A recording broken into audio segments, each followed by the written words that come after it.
Tired of weak or slow-growing indoor plants?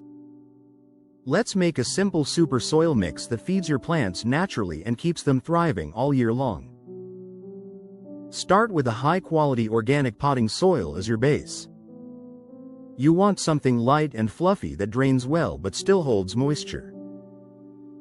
Next, add worm castings. These are pure gold for plants, packed with beneficial microbes, enzymes, and nutrients that supercharge root growth. Then mix in coco coir or peat moss to improve moisture retention and keep your soil airy. This helps roots breathe and prevents overwatering issues.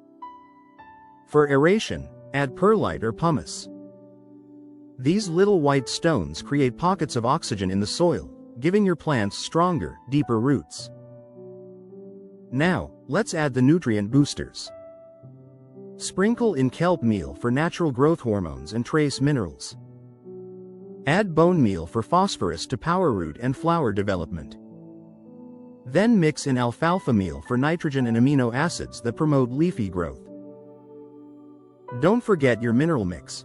A tablespoon of azomite or rock dust per gallon of soil brings in over 60 trace elements that make plants tougher and more nutrient dense. Here's the full recipe. 4 parts organic potting soil, 1 part worm castings, 1 part coco coir or peat moss, half a part perlite or pumice, and small amounts of kelp meal, bone meal, alfalfa meal, and rock dust. Once everything's blended, lightly moisten the mix and let it rest for 1 to 2 weeks. This gives the microbes time to activate and balance the soil. When it's ready, you'll have a living, breathing ecosystem that feeds your plants exactly what they need. No synthetic nutrients, no guesswork. Feed your soil, and your soil will feed your plants. Like, share, and follow for more easy indoor growing tips.